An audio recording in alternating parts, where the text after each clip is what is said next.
Hello friends, नमस्कार। एक बार फिर से आप लोग का स्वागत है। आज के इस वीडियो में हम लोग पढ़ेंगे वास्तविक संख्या क्या होती है और यानी वास्तविक संख्या की परिभाषा हम लोग सबसे पहले पढ़ेंगे। उसके बाद हम लोग जो है ये जानेंगे कि अगर हमें दो वास्तविक संख्याएं दी गई हों तो उनके बीच की हम एक अपरिमेय संख्या कैसे ज्ञात कर सकते हैं। साथ ही साथ फंडामेंटल थ्योरम ऑफ अर्थमेटिक यानी अंकगणित का आधारभूत प्रमेय हम लोग पढ़ेंगे, जो कि इस एक्सरसाइज के लिए बहुत ही महत्वपूर्ण होने वाला है। इसके बाद हम लोग पढ़ेंगे जो है गुणनखंड विधि से हम किन्हीं दो संख्याओं या दो से अधिक संख्याओं का HCF कैसे निकाल सकते हैं और LCM कैसे निकाल सकते हैं। और इसी में हम लोग भाज्य संख्या और अभाज्य संख्या की परिभाषा के बारे में जानेंगे, समझेंगे। तो आइए दोस्तों, हम लोग स्टार्ट करते हैं और इस वीडियो में आप लोग लास्ट तक बने रहिए। और अगर वीडियो पसंद आए तो उसे लाइक और सब्सक्राइब जरूर करें। आइए चलते हैं हम लोग। तो सबसे पहले हम लोग को पढ़ना है कि वास्तविक संख्या किसे कहते हैं। इससे पहले हम लोगों ने जो पढ़ा है वो परिमेय संख्या के बारे में पढ़ा और अपरिमेय संख्या के बारे में पढ़ा है। ठीक है, पिछले वीडियो में हम लोगों ने पढ़ा था कि जो वास्तविक संख्या होता है वो परिमेय संख्या और अपरिमेय संख्याओं के जो समूह को हम लोग वास्तविक संख्या कहते हैं। तो ये जो है एक तरह की परिभाषा हुई। इससे हम लोग दूसरी तरह से भी परिभाषित कह सकते हैं कि दूसरी तरह से भी इसकी परिभाषा हम दे सकते हैं कि वह संख्या जिसका पूर्ण वर्ग कोई धनात्मक संख्या हो, वह संख्या जिसका पूर्ण वर्ग कोई धनात्मक संख्या हो, उसी को हम लोग वास्तविक संख्या कहते हैं। अब आप लोग कहेंगे जितनी भी संख्याएं हैं उनका हम अगर पूर्ण वर्ग करेंगे तो सभी धनात्मक आएंगे। जैसे हम आपसे कहें कि -1 है, इसका अगर हम पूर्ण वर्ग करें तो क्या आ जाएगा, एक धनात्मक संख्या आ गया। इसका मतलब -1 क्या है, एक वास्तविक संख्या है। और अगर हम बात करें यहाँ से जो है 1 की बात करें, 1 और इसका अगर हम पूर्ण वर्ग करें तो ये भी क्या आ जाता है, 1 आ जाता है। यानी आप लोग अभी तक जितने भी संख्या के बारे में सोच सकते हैं उन सब का अगर हम पूर्ण वर्ग करेंगे तो एक धनात्मक संख्या ही आएगी। इसी को हम लोग वास्तविक संख्या कहते हैं। लेकिन इसके अलावा भी एक प्रकार की संख्या होती है जिसे हम वास्तविक संख्या नहीं कहते हैं। उसके बारे में थोड़ा सा हम लोग चर्चा कर लेते हैं। जैसे आपको मान लीजिए कोई इक्वेशन दिया गया है कि x² + 1 = 0 और आपसे कहा जाए कि आप x का मान इसमें बताएं, तो आप लोग क्या करते हैं, पक्षांतर करते हैं, x² = -1। अब यहाँ देखिए x का क्या मान होगा, है ना। कुछ लोग इसमें सोचेंगे कि x का मान -1 होगा, ठीक है। और कुछ लोग कहेंगे नहीं, x का जो मान है वो +1 होगा। क्योंकि -1 का स्क्वायर रूट कितना होगा, सबसे बड़ी बाधा यहाँ पर है, ठीक है। क्योंकि हम -1 का स्क्वायर रूट वास्तविक संख्या के रूप में नहीं लिख सकते।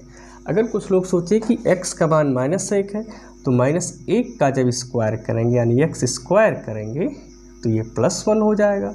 और जो लोग सोच रहे हैं कि x का मान 1 है तो x का अगर स्क्वायर करेंगे तो यहाँ भी 1 हो जाएगा।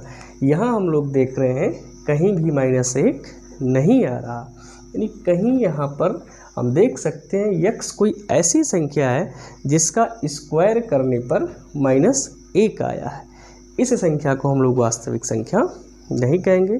तो वास्तविक संख्या क्या है, ठीक है। वास्तविक संख्या किसे कहेंगे, वह संख्या जिसका पूर्ण वर्ग क्या हो, कोई धनात्मक संख्या हो, उसी को हम लोग क्या कहते हैं, वास्तविक संख्या कहते हैं। या इसे एक तरह से और भी हम लोग परिभाषित कर सकते हैं कि जो है परिमेय संख्याओं और अपरिमेय संख्याओं के समूह को हम लोग वास्तविक संख्या कहते हैं, ठीक है। इसे हम लोग R से प्रदर्शित करते हैं, यानी हम लिख सकते हैं वास्तविक संख्याओं के समूह को लिख सकते हैं R = x such that x क्या है, x एक परिमेय संख्या कामा अपरिमेय संख्या, ठीक। x या तो कोई परिमेय संख्या हो या अपरिमेय संख्या हो। इस तरह से भी हम लोग जो है वास्तविक संख्या को लिख सकते हैं। तो वास्तविक संख्या को दो तरह से हम लोगों ने परिभाषित किया। एक किया वह संख्या जिसका पूर्ण वर्ग कोई धनात्मक संख्या हो, उसी को हम लोग वास्तविक संख्या कहते हैं। या ऐसे भी कह सकते हैं कि जो है परिमेय संख्याओं और अपरिमेय संख्याओं के समूह को हम लोग वास्तविक संख्या कहते हैं। अब अगर हम लोगों को ज्ञात करना कि दो वास्तविक संख्याओं के बीच में एक अपरिमेय संख्या निकालनी हो तो हम लोग कैसे ज्ञात करेंगे। ठीक है, आइए इसको हम लोग देखते हैं। अगर दो परिमेय संख्याओं के बीच में हमें एक अपरिमेय संख्या यानी दो वास्तविक संख्याओं के बीच में हमें एक अपरिमेय संख्या ज्ञात करनी हो तो हम लोग कैसे ज्ञात करेंगे। ठीक है, तो हम ऐसी दो संख्याएं यहाँ पर लेंगे जो पूर्ण वर्ग ना हो। ठीक, यानी जो उनका अगर हम पूर्ण वर्ग यानी स्क्वायर रूट निकालें, ठीक, उनका वर्गमूल निकालें तो पूर्ण वर्ग ना हो। मान लीजिए हमारे पास दो संख्याएं हो a और b, और ये कैसी हो, ये पूर्ण वर्ग ना हो। जैसे ये संख्याएं कैसी हो, मान लेते हैं हमारे पास ये एक 5 और दूसरा 7। तो इसका हम लोग अगर कहें कि जो है इनके बीच में एक हमें अपरिमेय संख्या ज्ञात करनी हो तो हम लोग कैसे ज्ञात करेंगे।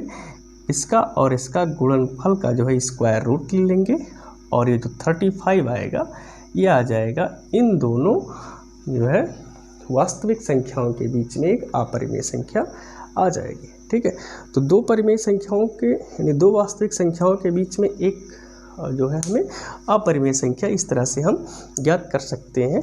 ये दोनों संख्याएं कैसी होनी चाहिए, पूर्ण वर्ग नहीं होनी चाहिए। ठीक है, जो है पूर्ण वर्ग नहीं होनी चाहिए, इसका मतलब इसका स्क्वायर रूट हम ना निकाल सकें। ठीक है, तो ऐसी संख्याओं के बीच में अगर हमें वास्तविक संख्याओं के बीच में हमें क्या ज्ञात करना हो, अपरिमेय संख्या ज्ञात करना हो तो इन संख्याओं के गुणनफलों का हम स्क्वायर रूट ले लेंगे और ये जो संख्या आएगी ये आ जाएगी आपकी अपरिमेय संख्या आ जाएगी। ठीक है, तो अगले टॉपिक की तरफ हम लोग बढ़ते हैं। जो इस बुक का जो है आधार है, यानी इस बुक का नहीं, इस चैप्टर का जो पहला एक्सरसाइज है उसका आधार है और उसको हम लोग बड़े अच्छे से पढ़ेंगे। तो आइए देखते हैं, जिसका नाम है फंडामेंटल थ्योरम ऑफ अर्थमेटिक, यानी अंकगणित का आधारभूत प्रमेय। अंकगणित का आधारभूत प्रमेय, या इसे हम लोग अंग्रेजी में कहते हैं फंडामेंटल थ्योरम ऑफ अर्थमेटिक। ठीक, ये क्या है।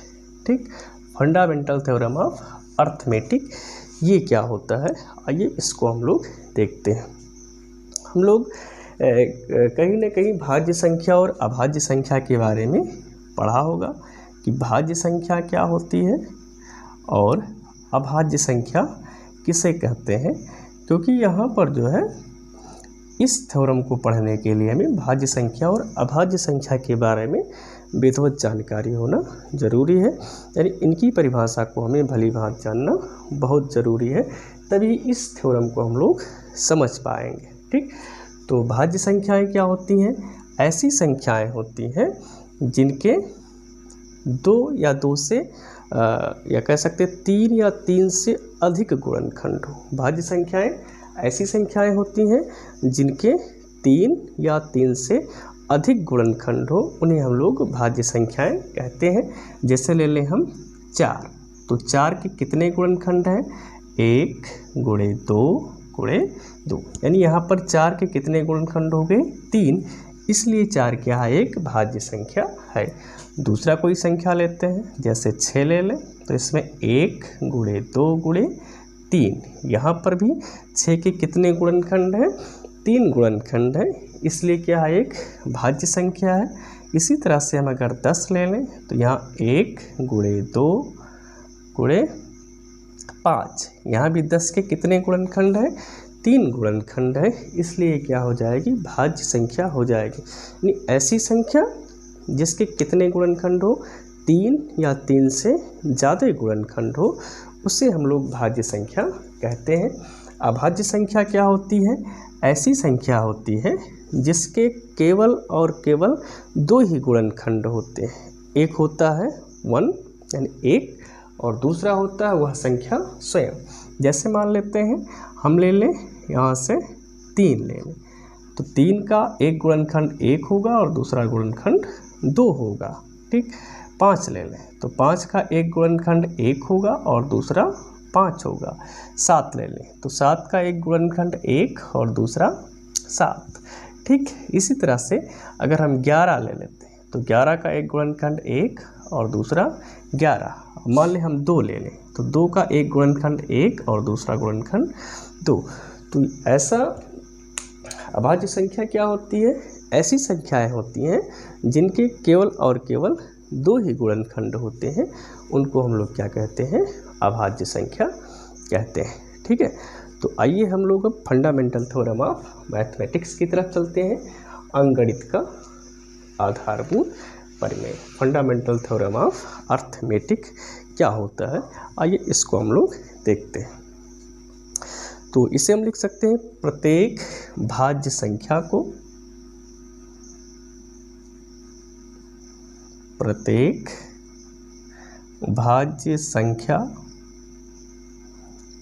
को अभाज्य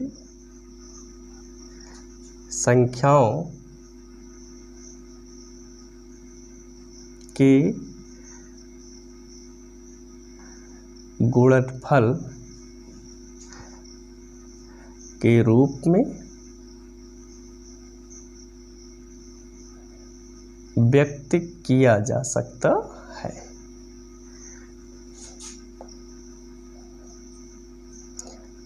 व्यक्त किया जा सकता है।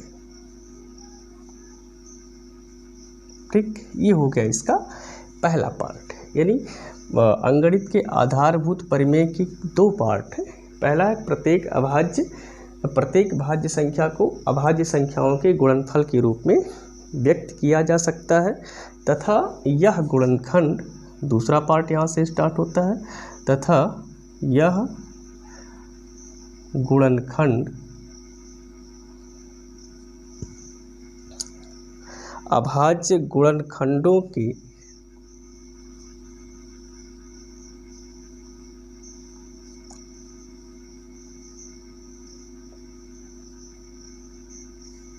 अभाज्य गुणनखंडों के आने वाले क्रम के बिना अद्वितीय रहता।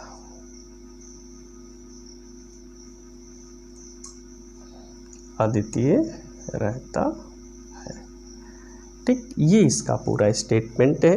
पूरा स्टेटमेंट क्या है? प्रत्येक भाज्य संख्या को अभाज्य संख्याओं के गुणनफल के रूप में व्यक्त किया जा सकता है, तथा यह गुणनखंड अभाज्य गुणनखंडों के आने वाले क्रम के बिना अद्वितीय होता है। आइए इस स्टेटमेंट को हम लोग समझते हैं। पहला है प्रत्येक भाज्य संख्या को अभाज्य संख्याओं के गुणनफल के रूप में, ठीक, अभाज्य संख्याओं के गुणनफल के रूप में व्यक्त किया जा सकता है। पहले स्टेटमेंट को हम लोग समझते हैं।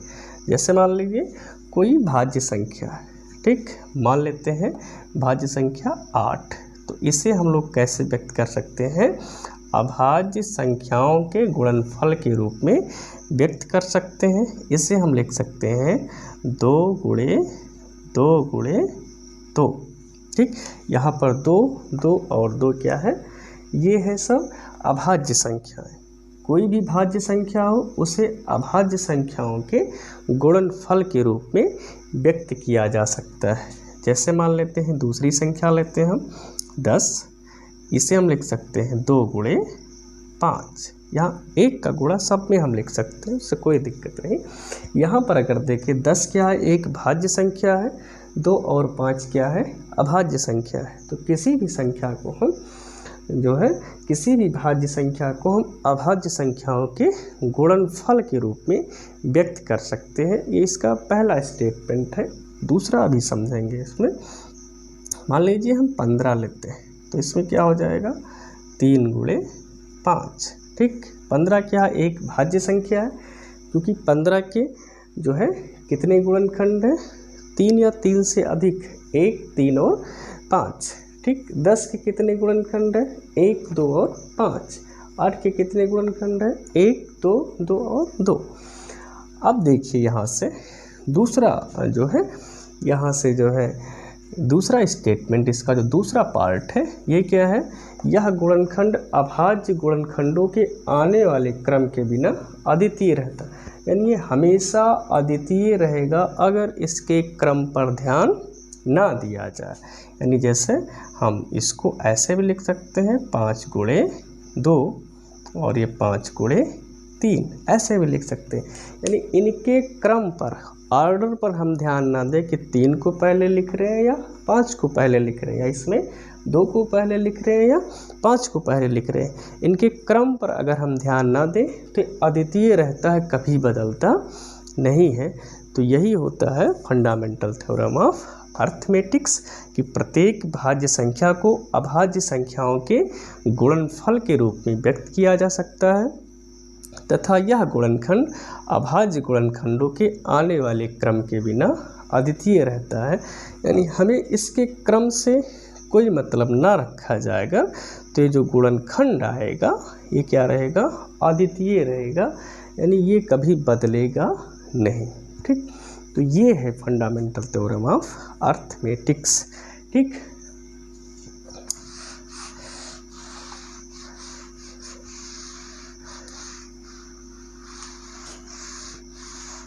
आइए हम लोग अब एक्सरसाइज देखते हैं। प्रश्नावली 1.1। प्रश्नावली 1.1 का पहला सवाल, और पहला सवाल यहाँ पर है कि निम्नलिखित संख्याओं को अभाज्य गुणनखंडों के गुणनफल के रूप में व्यक्त कीजिए। यहाँ पर कुछ संख्याएं दी गई हैं जिनको हमें क्या करना है, अभाज्य गुणनखंडों के गुणनफल के रूप में व्यक्त करना है।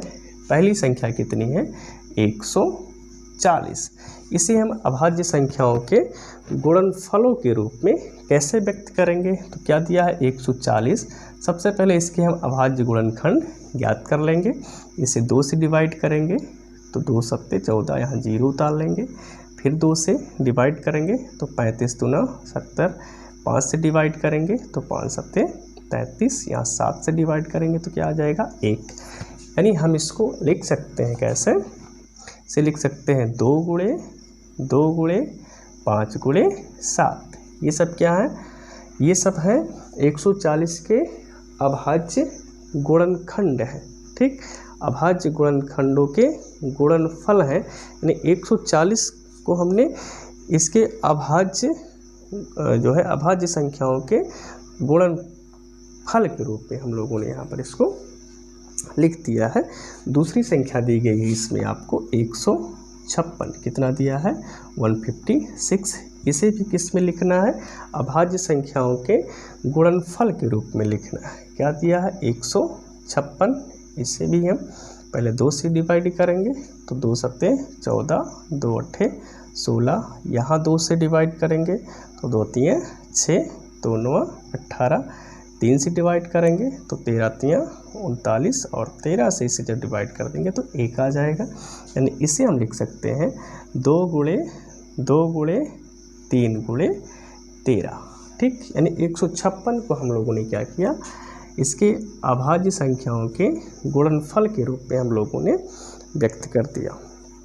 ठीक, उसके बाद इसको हम लोग ऐसे भी लिख सकते हैं। ठीक है, यहाँ से जैसे 140 लिखा, इसे हम 2 का स्क्वायर गुणे 5 गुणे 7 ऐसे चाहे तो लिखते हैं। इसको लिख सकते हैं 2 का स्क्वायर 3 गुणे 13 ऐसे भी लिख सकते हैं। ठीक, तीसरा सवाल इसका है, आपका तीसरा सवाल जो है वो है 3825। कितना है 3825। इसे भी लिखना है अभाज्य संख्याओं के गुणनफल के रूप में लिखना है 3825। तो इसका हम सबसे पहले क्या करेंगे, अभाज्य गुणनखंड ज्ञात कर लेंगे। ये सबसे पहले किससे कटेगा, यहाँ पर अगर देखें तो सबसे पहले 3 से कट सकता है। 3 एकम 3, 3 दूनी 6, ठीक है। और यहाँ बचा 2, ये हो गया 22, 3 सत्ते 21 और 3 पंचे 15। फिर से 3 से कटेगा, 3 चौक 12, 3 दूनी 6 और 3 पंचे 15। अब ये जो है 3 से नहीं कटेगा, इसे 5 से काटेंगे तो 5 अट्ठे 40, 5 25, ठीक है।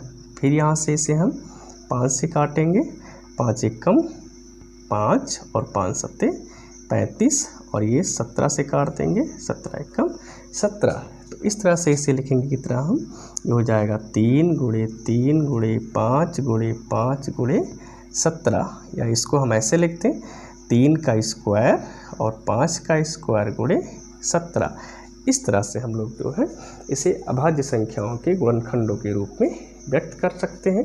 और इसका चौथा सवाल जो है आपका एक्सरसाइज 1.1 का पहले का चौथा पार्ट जो है वो दे रखा है 5005। कितना दिया है, 5005, ठीक है। इसको हम लोग कैसे देखिए हल करते हैं। 5005 का सबसे पहले क्या ज्ञात करेंगे हम, अभाज्य गुणनखंड ज्ञात करेंगे।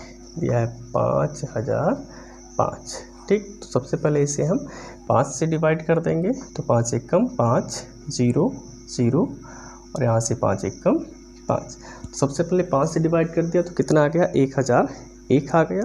उसके बाद इसे हम 7 से डिवाइड करेंगे, ठीक। 7 एकम 7, यहाँ हो गया 30, ठीक। 7 चौक 28, यहाँ हो गया 21, 7 त्रिक 21, ठीक।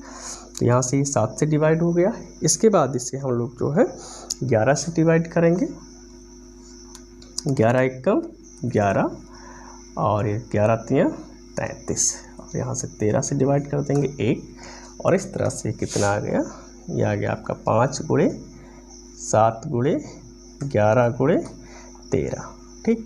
ये हो गया इसका अभाज्य गुणनखंडों के गुणनफल के रूप में लिख दिया। और इसका जो 5वां पार्ट है पहले सवाल का वो है आपका 7429। क्या है, 7429। इसका सबसे पहले हम लोग क्या करेंगे, अभाज्य गुणनखंड निकालेंगे। 7429, ठीक। तो इसको हम लोग सबसे पहले किससे काटेंगे, 17 से इसको काटेंगे, क्योंकि अन्य किसी और संख्या से ये कट नहीं रहा है। तो 17 से काटेंगे और 17 से भाग करेंगे इसमें तो 17 चौके 68 हो जाएगा, ठीक। 17 चौके 68। तो यहाँ पर कितना लिखेंगे हम, 4 लिखेंगे, ठीक। अब यहाँ देखिए 74 में से 68 जब निकालेंगे तो कितना बचेगा, 14 में से 8 गए 6, ठीक।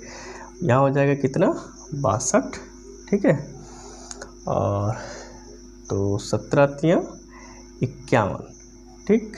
62 में से 51 घटाएंगे तो ये 12 में से 1 हो जाएगा 1 और ये भी हो जाएगा 1, ठीक। और ये कितना आ गया, 11 और ये 9 हो जाएगा तो 119, ठीक। तो 17 25 85, 17 छक्का 102 और 17 सत्ते 119, तो ये हो जाएगा 437 आ जाएगा। उसके बाद इसे हम 19 से काटेंगे तो 19 दूना 38, ठीक। यहाँ 43 में से क्या करेंगे हम, 38 अगर घटा लेंगे तो 13 में से 8 जाएगा, 5 बचेगा, ठीक। और यहाँ हो जाएगा 57 और 19 तियाँ 57, ठीक। और 23 से काटेंगे तो 1 आ जाएगा। और इस तरह से इसे हम लिख सकते हैं कि 17 गुणे 19 गुणे 23, ठीक। तो ये हो गया आपका पहले सवाल का 5वां पार्ट हल हो गया। इस तरह से हम क्या करेंगे, इन संख्याओं के जो है 140 के अभाज्य संख्याओं के गुणनखंडों के रूप में हमने लिख लिया, 156 को भी अभाज्य संख्याओं के गुणनखंड के रूप में लिख लिया, 3825 को भी अभाज्य संख्याओं के गुणनफल के रूप में लिख लिया, और इन दोनों को भी इस तरह से हम लोगों ने अभाज्य संख्याएं निकाल कर और उनका गुणनफल हम लोगों ने निकाल लिया। ठीक है। और दूसरा सवाल इसमें जो आप लोग का है, पूर्णांकों के निम्नलिखित युग्मों के HCF और LCM ज्ञात कीजिए। ठीक है। पूर्णांकों के निम्नलिखित युग्मों के HCF और LCM ज्ञात कीजिए तथा इसकी जांच कीजिए कि दो संख्याओं का गुणनफल बराबर HCF इंटू LCM। ठीक, आपको क्या ज्ञात करना है?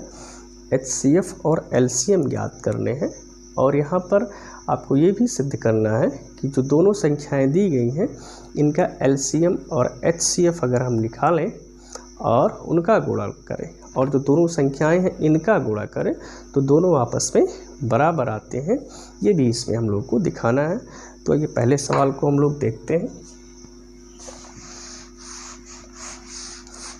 दूसरे का पहला पार्ट, सवाल नंबर 2 का पहला पार्ट हम लोग देखेंगे इसमें।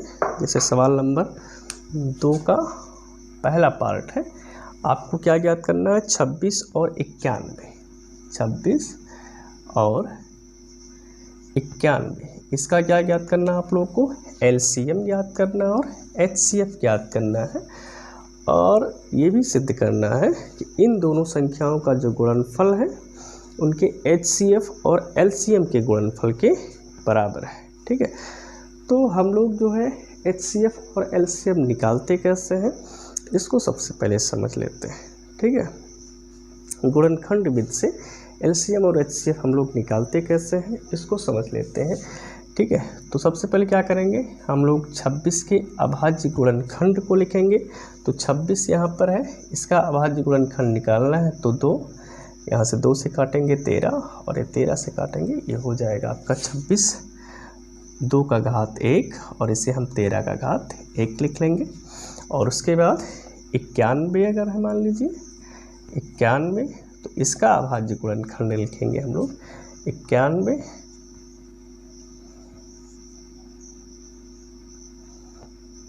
91 या 7 से काटेंगे तो 7 1 कम 7 और 7 3 21 और यहाँ से ये हो जाएगा आपका 13 से काट देंगे तो 13 1 कम 13 और इस तरह से इसका जो अभाज्य गुणनखंड हो जाएगा 7 गुणे 13।